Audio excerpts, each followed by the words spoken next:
Hello students, आज के video में अर्थ पर जो खींची गई दूसरी इमेजिनरी लाइन है लॉन्गिट्यूड्स, वो समझना है। और ये टॉपिक हमारे एग्ज़ाम के लिए काफ़ी महत्वपूर्ण भी है। पीसीएस, स्टेट पीसीएस जो है हमारे, ठीक है, रेलवे, एसएससी और बैंकिंग में भी आरबीआई जैसे एग्जाम में इस टॉपिक से क्वेश्चन आते हैं। ठीक है, वीडियो स्टार्ट करते हैं। जैसे हम लोग बोर्ड पे देख रहे हैं कि जो अर्थ है, जो पूरी ग्लोब है, पृथ्वी जो हमारी अर्थ है ग्लोब के फॉर्म में, ठीक है, इस पर जो नॉर्थ टू साउथ डायरेक्शन की ओर इमेजिनरी लाइन ड्रॉ की गई है, उन्हीं को क्या बोलते हैं? Longitudes line. और ये ध्यान रखना, ये भी जैसे हमने लास्ट वीडियो में देखा था लैटिट्यूड की तरह, लैटिट्यूड हमारे एक सर्कल का निर्माण करते थे, वहीं जो लॉन्गिट्यूड्स हैं वो हाफ सर्कल बनाते हैं। हमारे ग्लोब पर जो लॉन्गिट्यूड्स लाइन है हाफ सर्कल के फॉर्म में पाए जाते हैं और ये एक पॉइंट से स्टार्ट होते हैं, यानी कि नॉर्थ पोल से जो ऊपर से नीचे की ओर ड्रॉ की गई है, तो ये नॉर्थ पोल से ये इमेजिनरी लाइन ड्रॉ की जाती है और एक ही पॉइंट पर यानी कि साउथ पोल पर आकर ये एंड होता है। ये काफी इंपॉर्टेंट पार्ट है क्या, कि ये एक ही पॉइंट से ये सारी लॉन्गिट्यूड्स लाइन निकलेगी और एक ही पॉइंट पे जाकर ये एंड होंगी। ठीक है, तो इससे क्या चीज प्रूफ हो रही है कि दो लॉन्गिट्यूड्स के बीच में जो मैक्सिमम गैप होता है या मैक्सिमम जो डिस्टेंस होता है वो कहां पर होता है? ये होता है इक्वेटर लाइन पर। आप देख रहे होंगे, यदि मैं इसको 1 लॉन्गिट्यूड्स मानूं, 1 डिग्री ईस्ट और ये 1 डिग्री वेस्ट लॉन्गिट्यूड मानूं, तो यहां पर जो मैक्सिमम गैप होगा दो लॉन्गिट्यूड्स के बीच में, वो कहां मिलेगा हमको? ये हमको इक्वेटर लाइन पे मिलेगा। और ये गैप कितना होता है? ये गैप होता है 111.32 किलोमीटर का। ठीक है, और जैसे जैसे हम लोग ऊपर पोल की तरफ बढ़ेंगे या नीचे पोल की तरफ बढ़ेंगे, ये बीच की जो डिस्टेंस होगा ये कम होता चला जाएगा, कम होता चला जाएगा। और ये जब पोल पे पहुंचेगा, चाहे नॉर्थ पोल पे पहुंचे चाहे साउथ पोल पे पहुंचे, इनके बीच के जो डिस्टेंस रहेगा वो कितना हो जाएगा? आपका 0 हो जाएगा। क्योंकि आपको मालूम है कि हमारी पृथ्वी है वो स्फेरिकल फॉर्म में पाई जाती है और जो पोल होते हैं वो एक पॉइंट के फॉर्म में आ जाती है। तो वहां पर इनके जो दो लॉन्गिट्यूड्स के बीच में दूरी घटके कितनी हो जाएगी? 0 किलोमीटर हो जाएगी, 0 हो जाएगी, यानी कि खत्म हो जाएगी। पर ये मैक्सिमम डिस्टेंस कहां पर देखने को मिलेगी? दो लॉन्गिट्यूड्स के बीच में। ये हमारा इक्वेटर लाइन पर हम इसको मैक्सिमम डिस्टेंस देख सकते हैं। चीज क्लियर है? आगे बढ़ते हैं।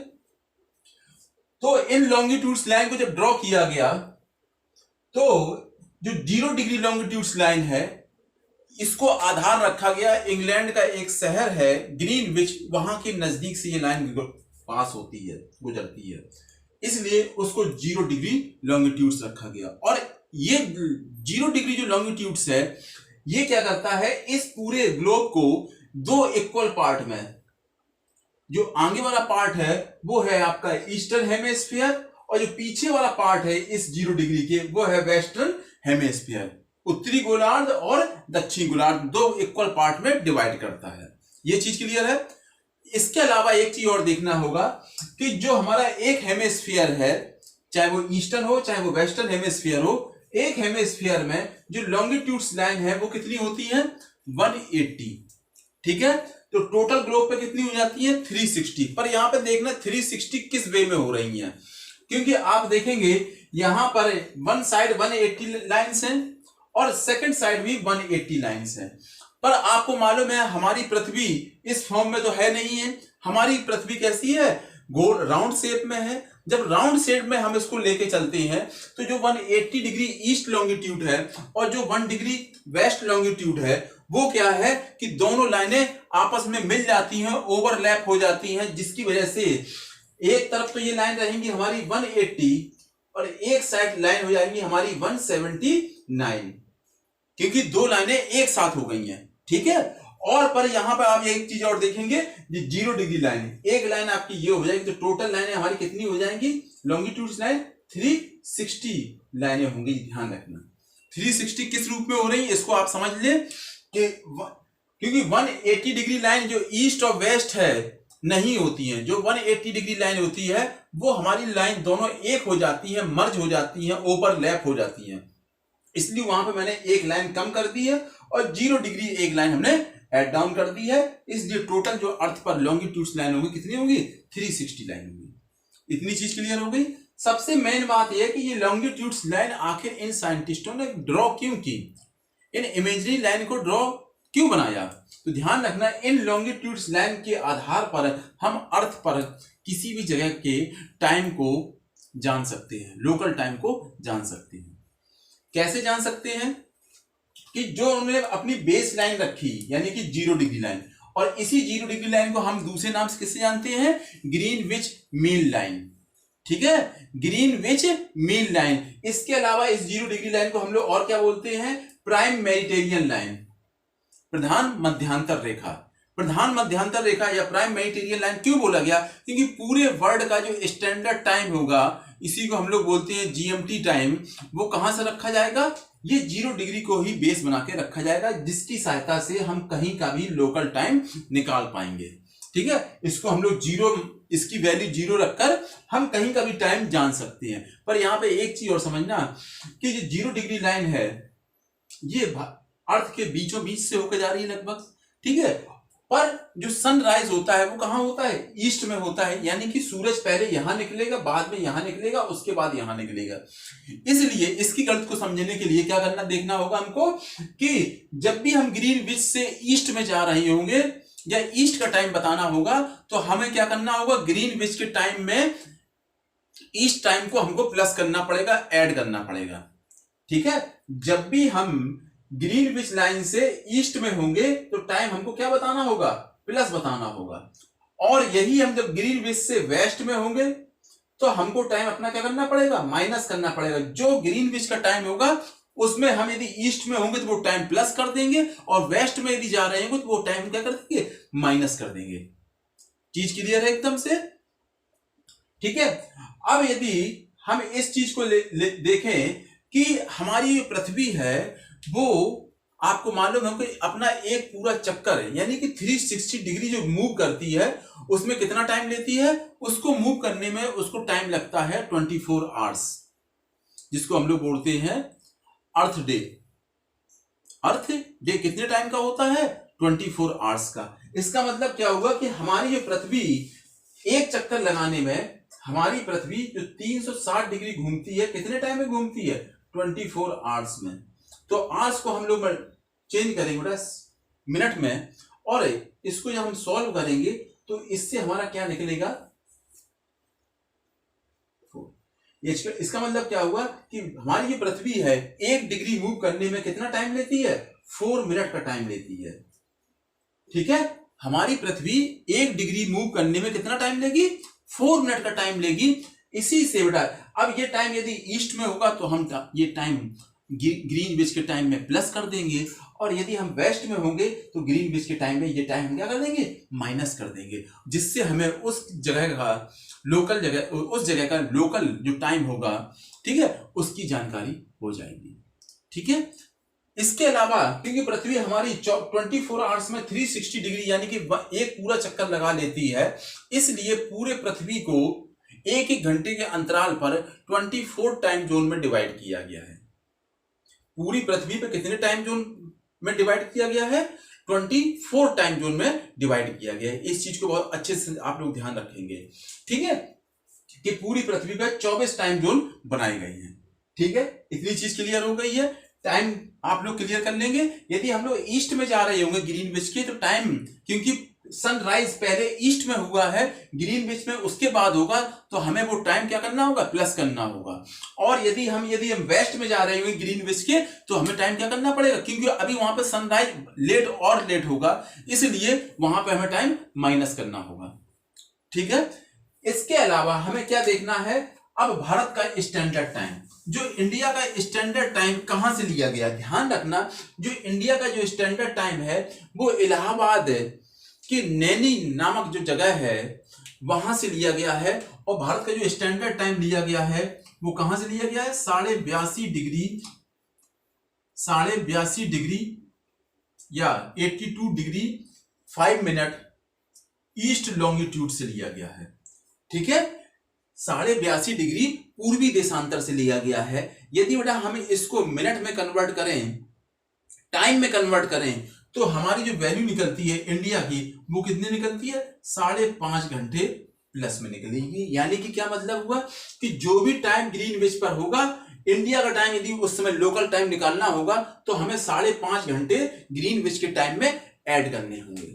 सपोज दैट ग्रीनविच पर दोपहर के 12 बज रहे हैं और पूछा जाता है कि उस समय इंडिया में क्या टाइम हो रहा होगा, तो हम इसको कैसे सॉल्व करेंगे? आपको मालूम है कि इंडिया का जो स्टैंडर्ड टाइम है वो कहां से लिया जाता है? 82.5 डिग्री। ठीक है, 82.5 डिग्री से। तो इसको बेटा, ये तो आपका डिग्री में है, डिग्री को हम लोग मिनट में चेंज करने के लिए मैंने बताया था कि 1 डिग्री पृथ्वी मूव करने में कितना टाइम लेती है? 4 मिनट। तो यहां पर 82.5 डिग्री दिया है, तो इसको हम पहले क्या करेंगे? 4 से मल्टीप्लाई कर देंगे और इसको आवर्स में चेंज करने के लिए 60 से हम लोग डिवाइड करेंगे। और जब हम इसको सॉल्व करेंगे बेटा, तो क्या निकलेगा? हमारा 2 घंटे निकले, सॉरी 5 घंटे और 30 मिनट निकलेगा। ठीक है, क्योंकि हम लोग ईस्ट में है तो टाइम हम क्या कर देंगे? प्लस में कर देंगे। इसलिए भारत का टाइम ग्रीनविच लाइन से हमेशा कितना टाइम आगे होता है? 5.5 घंटे आगे होता है। ये चीज क्लियर हो गई? ठीक है, आपने क्या क्या देख लिया है? लॉन्गिट्यूड्स लाइन क्या होती है, इनका यूज क्या है, इनका बनाने का पर्पस क्या है, और वर्ल्ड का स्टैंडर्ड टाइम कहां से लिया जाता है, इंडिया का स्टैंडर्ड टाइम कहां से लिया जाता है, पूरे अर्थ पर कितने टाइम जोन होते हैं, इन सब चीजों को देख लिया है। अब हमें एक चीज और देखनी है। क्या देखना है? International date line. International date line ये क्या है? जो हमारा ने जैसे शुरुआत में बताया कि जो 180 डिग्री होता है उसी को हम लोग क्या बोलते हैं? इंटरनेशनल डेट लाइन बोलते हैं। क्यों बोलते हैं? इसका भी बनाने का बहुत मेन रीजन है क्या, कि यदि हम पृथ्वी के एक हिस्से से दूसरे हिस्से के टाइम में यदि हम डिफरेंसेस देखें, पृथ्वी का ये ईस्टर्न पार्ट है और ये पृथ्वी का वेस्टर्न पार्ट है, यदि एक से दूसरे टाइम को देखें तो लगभग 24 आवर्स का डिफरेंसेस पाया जाता है। और 24 आवर्स में क्या होता है? डेट का डिफरेंसेस आ जाता है। अब बेटा, जब इंटरनेशनल जर्नी ज्यादा स्टार्ट हुई, जब लोग एक जगह से दूसरी जगह ज्यादा जाना स्टार्ट हुए, तो उनको कुछ प्रॉब्लम को फेस करना पड़ा। इसी में एक प्रमुख प्रॉब्लम थी उनकी, क्या बेटा? डेट को लेकर। सपोज दैट, मैं समझाने का कोशिश कर रहा हूं बेटा, थोड़ा समझना इस चीज को। आप जापान में बैठे हैं यानी कि ईस्ट में बैठे हैं, और यदि आप अलास्का यानी कि यूएस के किसी हिस्से में बैठे हैं तो वो वेस्ट में बैठे हुए हैं, पर उन दोनों जगहों की जो डेट होगी बेटा अलग अलग होगी। सपोज दैट कहीं पर है आज डेट 2 है, तो उसी टाइम पर जो अर्थ का वेस्ट वाला पार्ट है वहां पर डेट क्या चल रही होगी? बैक डेट ही चल रही होगी, यानी कि फर्स्ट डेट चल रही होगी। ठीक है, अब कोई व्यक्ति एक जगह से दूसरी जगह जाता है, यदि वो ईस्ट टू वेस्ट जा रहा है तब भी उसको डेट की प्रॉब्लम आएगी, और यदि कोई व्यक्ति वेस्ट टू ईस्ट आ रहा है तब भी उसको डेट की प्रॉब्लम होगी। इस चीज को सॉल्व करने के लिए जो 1884 में को वाशिंगटन डीसी में जो सेमिनार हुआ था, इसमें यह डिसाइड किया गया कि कोई व्यक्ति यदि ईस्ट से वेस्ट जा रहा है, इस चीज को थोड़ा समझना बेटा, यदि कोई व्यक्ति या कोई शिप ईस्ट से कहां जा रहा है? वेस्ट को जा रहा है, तो वो व्यक्ति क्या करेगा? जैसे ही वो इंटरनेशनल डेट लाइन को क्रॉस करेगा, जैसे ही वो व्यक्ति इंटरनेशनल डेट लाइन को यानी कि 180 डिग्री को क्रॉस करेगा, और अभी जैसे मैंने बताया था कि जो 180 डिग्री है वो दोनों क्या है? वो लाइन एक ही है। वो लाइन क्या है? वो एक ही है। तो जैसे ही वो इस लाइन को क्रॉस करेगा, कैसे? ईस्ट टू वेस्ट, तो क्या होगा? उसे अपनी डेट में एक दिन क्या करना पड़ेगा? घटाना पड़ेगा। यदि व्यक्ति ईस्ट से वेस्ट जा रहा है तो आपको मालूम है ईस्ट में डेट एडवांस होगी और वेस्ट वाले पार्ट में बैक डेट ही चल रही होगी, तो कोई प्रॉब्लम ना आए उस व्यक्ति को, तो उसको क्या करना होगा? जैसे ही वो ईस्ट से वेस्ट की तरफ चलेगा और इंटरनेशनल डेट लाइन को क्रॉस करेगा, वो अपनी डेट में एक दिन बैक हो जाएगा, पीछे कर लेगा अपनी डेट को। ठीक है, जिससे वो सेम डेट में पीछे पहुंचे। और यही सेम चीज क्या होगी? कोई व्यक्ति यदि वेस्ट टू ईस्ट आ रहा होगा, क्योंकि वेस्ट में डेट पिछली चल रही होगी, ईस्ट वाले पार्ट में एडवांस डेट आ गई होगी, तो वो व्यक्ति क्या करेगा, जैसे ही इंटरनेशनल डेट लाइन को क्रॉस करेगा वो अपनी डेट में एक दिन ऐड कर लेगा, जिससे जो आगे डेट चल रही है वो उसमें वहां पर पहुंच जाए। ये चीज क्लियर है आप लोगों को? ठीक है। तो जो इंटरनेशनल डेट लाइन होती है वो कितनी होती है, 180 डिग्री होती है। ठीक है। यदि आपको ये वीडियो पसंद आया हो तो वीडियो को लाइक और शेयर और चैनल को सब्सक्राइब करें। Thank you.